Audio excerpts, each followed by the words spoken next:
Então, vamos dar continuidade em Êxodo 37. Então, pegue seu fone de ouvido, continue fazendo seus afazeres e vamos para a leitura. Vamos dar continuidade aqui na King James, atualizada, 1611, Êxodo 37. Bezalel fez a arca de madeira de acácia, com 1,10 m de comprimento, 70 centímetros de largura e 70 centímetros de altura. Revestiu-a de ouro puro por dentro e por fora, e fez ao redor uma moldura de ouro. Fundiu 4 argolas de ouro, que fixou sobre os 4 pés da arca, 2 argolas de um lado e 2 do outro.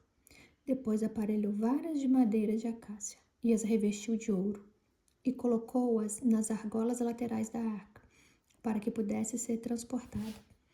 Fez a tampa da arca, o propiciatório, também de ouro puro, 1,10 m de comprimento, por 70 centímetros de largura. Confeccionou também 2 querubins de ouro puro. De ouro batido os fez nas 2 extremidades do propiciatório.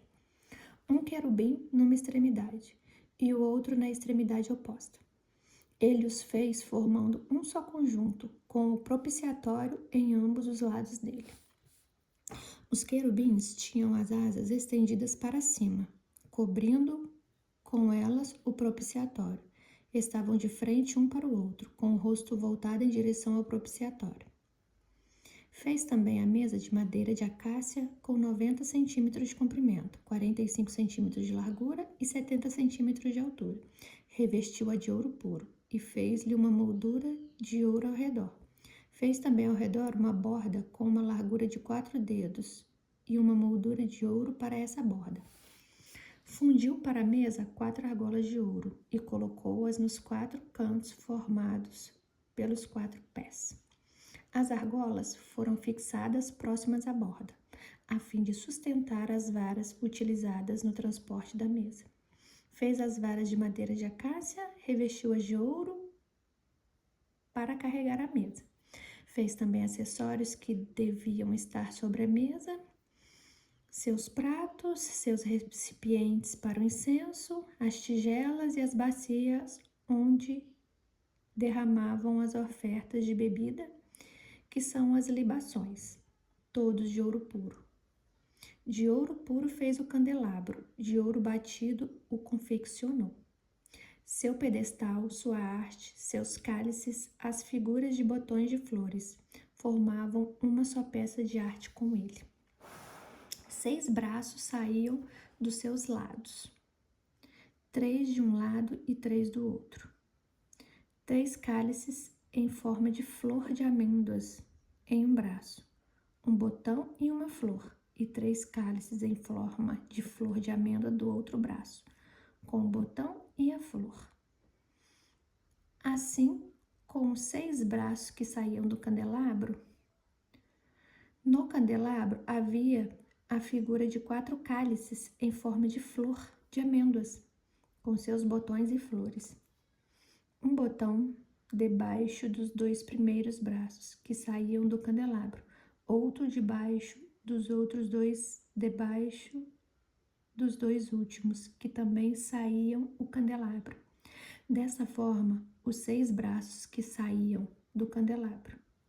Os botões e os braços formavam uma só peça de arte com ele, um único bloco de ouro puro batido.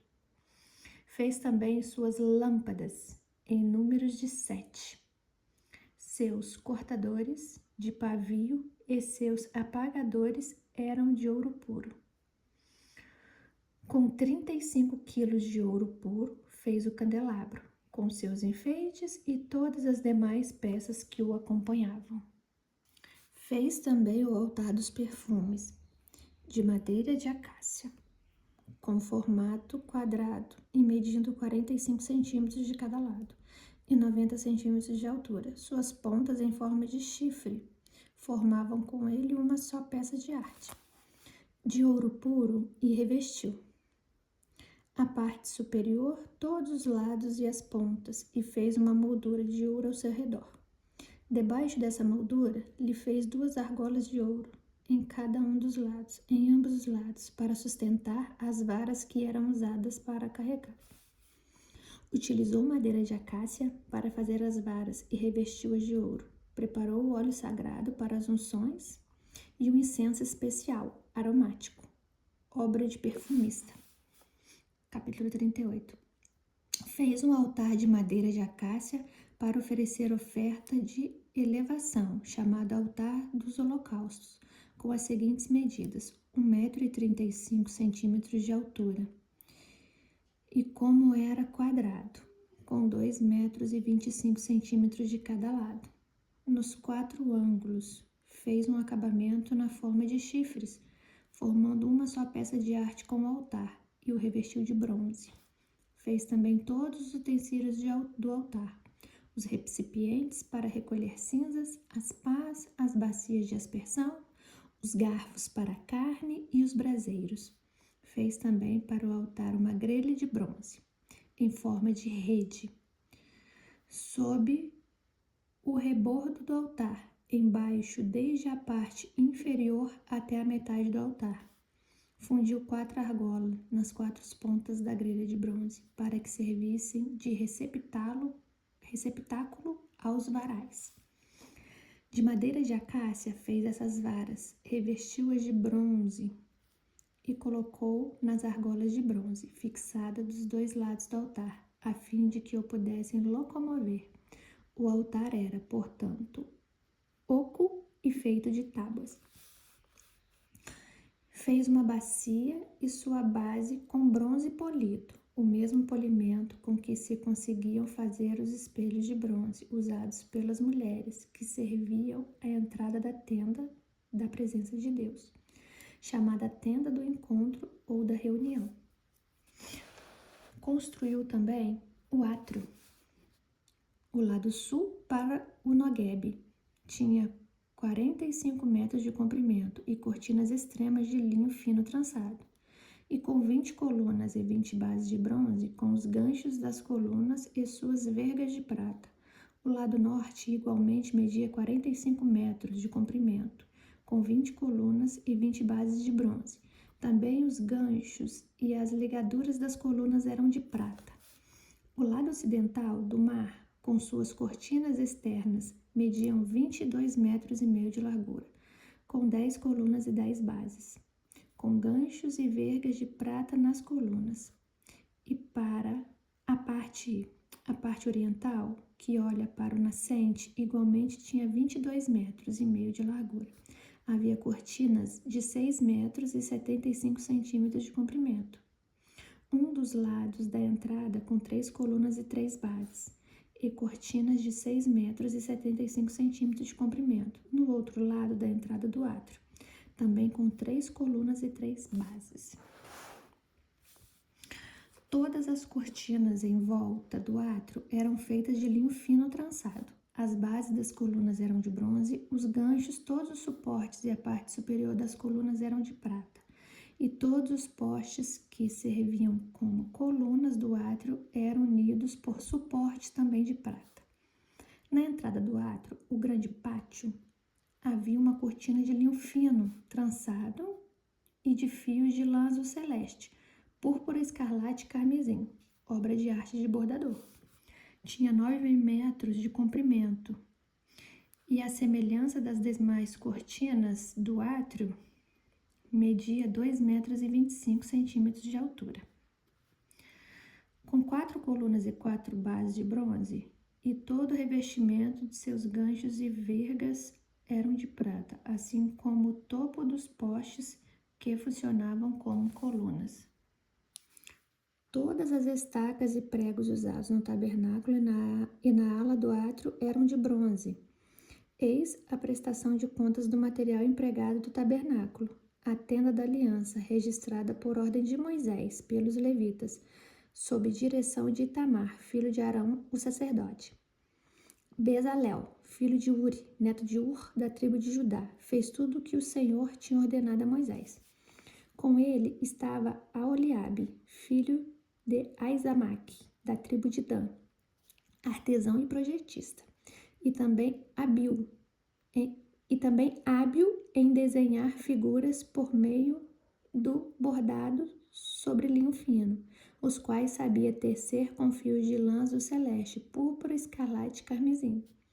O total do ouro empregado na obra, entre todos os trabalhos de arte do santuário, ouro este que provinha das muitas ofertas de todo o povo, foi o equivalente a 1 tonelada. É muito ouro. Com base no peso padrão do santuário. O peso da prata recebida dos que foram contados no recenseamento da comunidade foi superior a 3,5 toneladas, igualmente com base no peso padrão do santuário. Só uma coisinha aqui, que eu vou relembrar vocês. Você lembra quando eles saíram do Egito? Que eles passaram na casa dos egípcios e os egípcios davam ouro e vestimentas para ele? Então, foi esse ouro aí que eles ganharam, porque eles eram escravos lá, né? Então, provavelmente eles não tinham, mas eles ganharam muito ouro e muita coisa dos egípcios para poder sair, né? Os egípcios deram para eles sair da cidade, porque de tanta praga que Deus já tinha lançado sobre eles. Então, é esse ouro que eles usaram para tudo isso. 6 gramas para cada um dos recenseados, quer dizer, para 603.550 homens de 20 anos de idade para cima. As 3,5 toneladas de prata foram usadas para fundir as bases do santuário e do véu, com bases feitas das 3,5 toneladas, 35 quilos usados em cada base. 20 quilos e 300 gramas foram utilizados para fazer os ganchos, para os postes erguidos em forma de coluna, para revestir as partes superiores destas colunas e fazer suas vergas. O peso de bronze recebido como oferta movida pelo povo foi de 2,5 toneladas. Com esse bronze fez as bases da entrada da tenda do encontro, o altar de bronze, sua grelha e todos os acessórios do altar. As bases do átrio ao redor, as bases da porta do átrio e todos os pregos e estacas utilizados no tabernáculo e em toda a área do átrio. Com os fios de lã azul celeste, púrpura, violeta e carmesim, fizeram as vestimentas sacerdotais litúrgicas para ministrar no lugar santo. Do mesmo modo, fizeram as roupas sagradas de Arão, exatamente como Yahweh tinha orientado a Moisés. Fizeram o colete sacerdotal de linho fino trançado de fios de ouro e de fios de lã azul celeste, púrpura, escarlate e carmesim. E bateram o ouro em finas placas, das quais cortaram filetes de ouro a fim de serem bordados sobre o linho fino juntamente com os fios de lã azul celeste, púrpura, escarlate e carmesim. Num notável trabalho artístico. Tinha o colete sacerdotal suas ombreiras que se juntavam às suas extremidades e assim se uniam. 5 que estavam em cima para apertá-lo, formavam uma só peça com ela e era confeccionado com o mesmo material, fios de ouro, linho fino, retorcido, fios de lã azul celeste, púrpura, escarlate e carmesim, exatamente como o Senhor havia ordenado a Moisés. Prepararam as pedras de ônix, fixadas com artes em filigranas de ouro, e nelas gravaram os nomes dos filhos de Israel, como um lapidador grava um selo. Então, as costuraram nas ombreiras do efode, estola ou colete sacerdotal, com pedras memoriais para os filhos de Israel, tudo em conformidade com as ordens que o Senhor deu a Moisés. Fizeram o peitoral, trabalho artístico trançado, da mesma feitura do colete sacerdotal, fios de ouro, linho fino retorcido, fios de lã azul celeste, púrpura, escarlate e carmesim. Era quadrado, e o fizeram dobrado em 2, com 1 palmo de comprimento e largura. Colocaram nele engates de pedras preciosas dispostas em 4 filas. Na primeira fila havia um rubi, um topázio e um berilo. Na segunda fila, uma turquesa, uma zafira e um diamante. Na terceira fila, um jacinto, uma ágata e uma ametista. Na quarta fila, um crisólito, um ônix e um jaspe. Estavam todas engatadas, bem fixadas em filigranas de ouro. Havia 12 pedras. Uma pedra representava cada nome dos filhos e clãs de Israel, cada uma gravada com lapidador, cada uma gravada como um lapidador grava um selo, com o nome de uma das 12 tribos. Fizeram sobre o peitoral correntes trançadas como um cordão de ouro puro. Fizeram também 2 engates de ouro e 2 argolas de ouro, e fixaram ambas as argolas nas 2 extremidades do peitoral. Passaram os 2 cordões de ouro pelas argolas dos extremos do peitoral. Fixaram as 2 pontas nos cordões dos engates e os prenderam nas 2 ombreiras do efode, o colete sacerdotal, em sua parte dianteira, na frente do colete. Fizeram 2 argolas de ouro que puseram nas 2 pontas do peitoral, na sua orla que atravessava o colete sacerdotal, por sua parte inferior.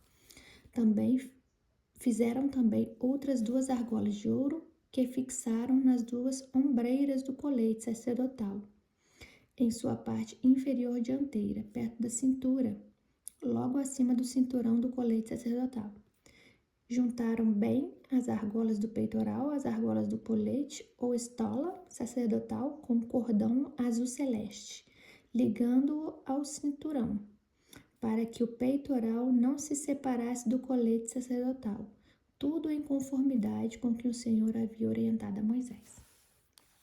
Fizeram o manto do colete sacerdotal inteiramente de fios de lã azul celeste, obra de artesão de tecelão, com uma abertura central. Em volta dessa abertura havia uma dobra tecida, como uma gola, para que não se rasgasse.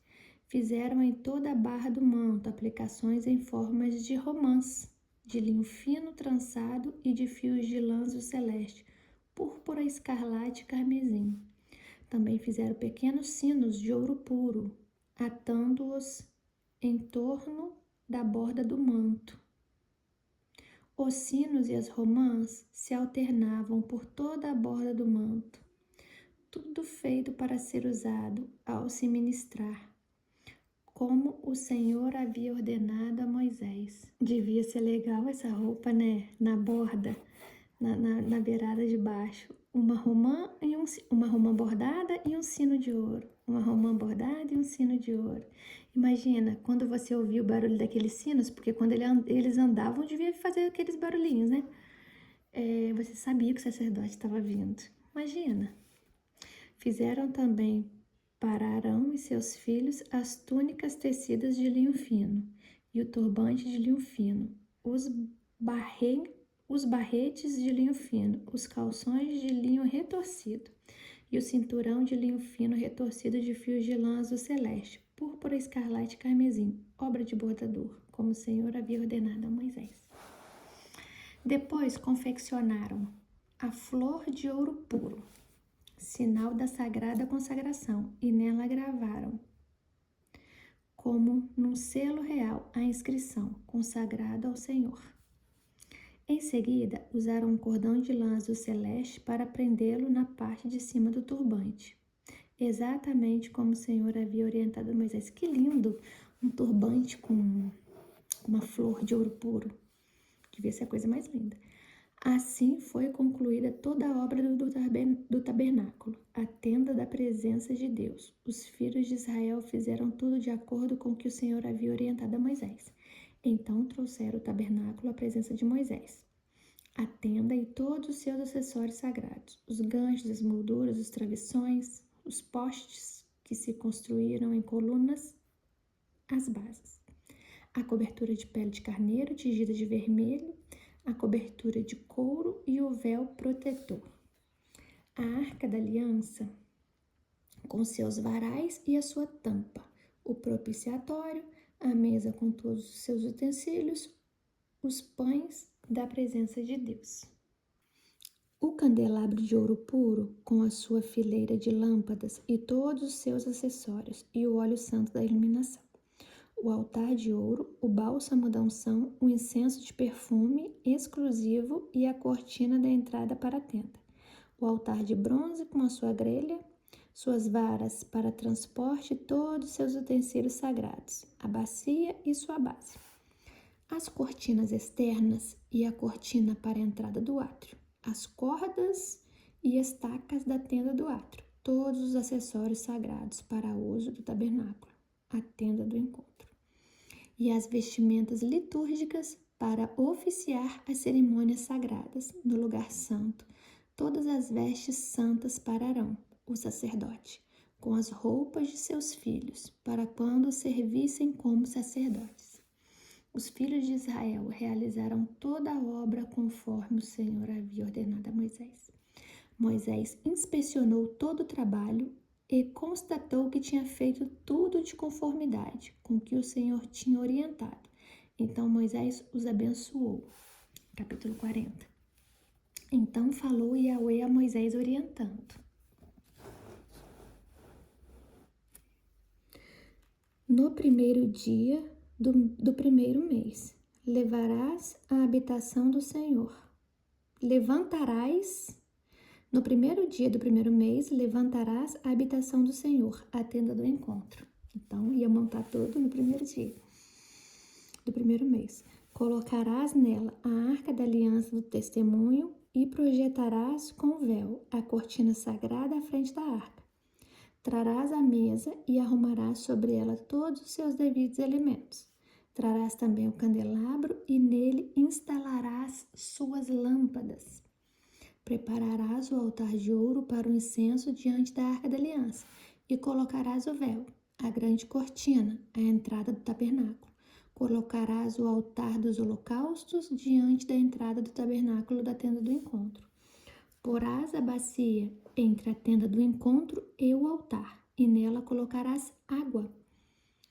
Estabelecerás o átrio, o grande pátio ao redor, e levantarás o véu na porta do átrio. Tomarás do bálsamo da unção e ungirás o tabernáculo e tudo o que está dentro dele. Tu o consagrarás com todos os seus utensílios sagrados, e ele será santíssimo. Ungirás o altar dos holocaustos com todos os seus acessórios.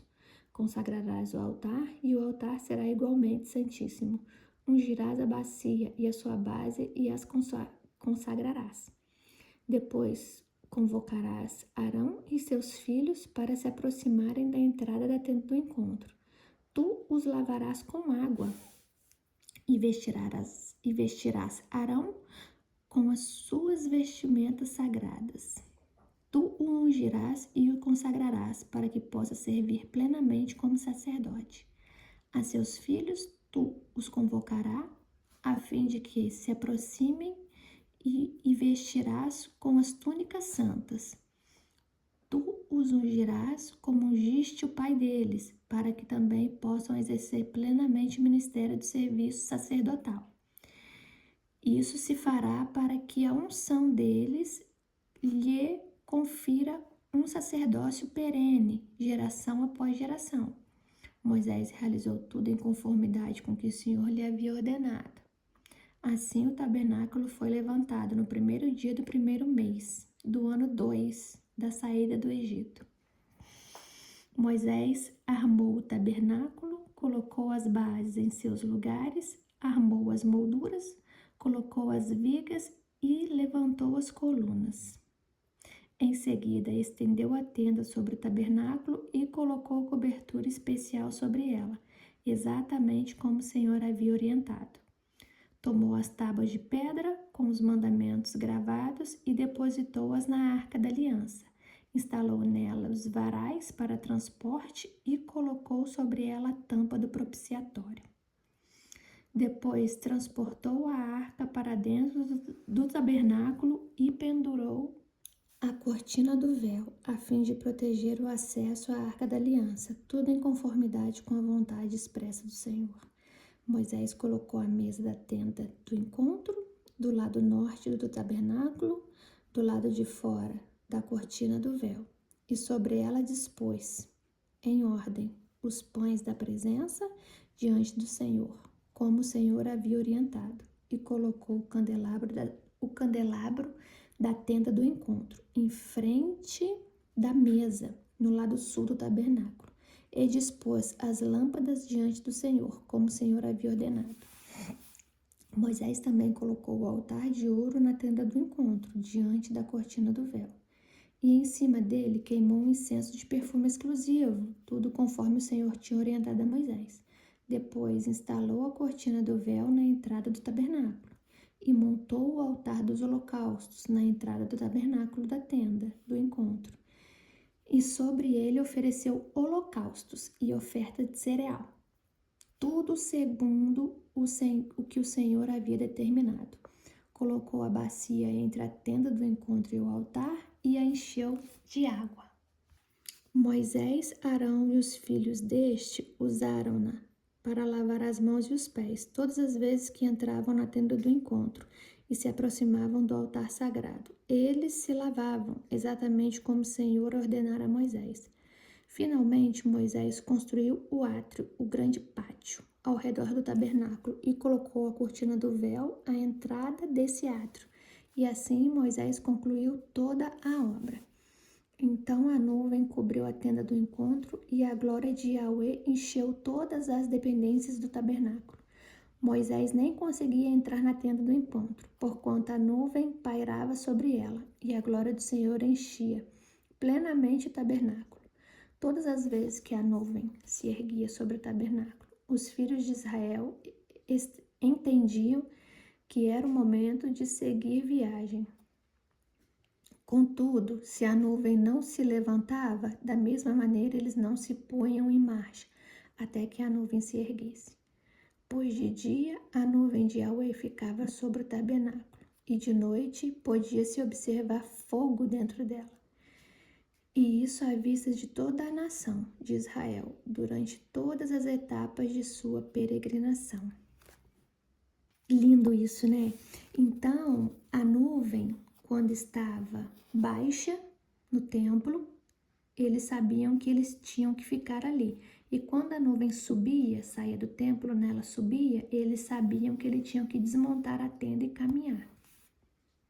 E aprendemos também, que o tabernáculo foi concluído no ano 2, no ano 2, depois da saída do Egito. Então, eles saíram do Egito, depois que eles saíram, Deus mandou eles construírem, e na base de 2 anos estava concluída. A gente não sabe se Deus mandou eles concluir com 1 ano já no deserto, ou quanto tempo eles levaram. A gente sabe só a data em que ele ficou pronto. A gente não sabe a data que ele começou a ser feito, mas foi no ano 2, depois da saída do Egito. E é aqui, no capítulo 40, que a gente termina Êxodo. Terminamos Êxodo com toda a montagem da tenda. E vamos dar início amanhã em Levítico, que já começa o primeiro capítulo com os holocaustos. Primeiro holocausto, primeiro sacrifício. Então, eu espero que vocês estejam gostando. E eu não sei se vocês têm atentado até aqui, mas até aqui não se falou de diabo, Satanás, não se falou disso. Falou do jardim do Éden, a serpente, como um animal. Falou de Caim, que matou Abel. Também não falou de Satanás, que Satanás o possuiu ou que Satanás estava nele. Vocês viram que não foi lido isso? Então, a serpente do jardim era um animal. Caim matou Abel por inveja. E até agora não tocamos no nome de Satanás, nem de diabo e nem de Satã. Então, vocês vão ver comigo aqui que isso só vai ser inserido na Bíblia a partir do 2º templo, pós o exílio de Babilônia. E mais para frente você vai descobrir também o porquê que foi criado esses nomes. Porque até aqui vocês perceberam que tudo era Deus, tanto as coisas ruins como as coisas boas. Por exemplo, quando Moisés estava no Egito tentando tirar o povo, o que Deus falava com Moisés? Vocês se lembram? Deus, endureci o coração do rei do Egito para que eles não os liberem para ir. Então, é Deus que endureceu o coração do rei. E lá ele fala, para quê que ele fazia isso? Né? Para ele poder fazer os milagres e por o nome dele ser exaltado. Então, não temos diabo até agora. Percebam isso e se atentem nisso.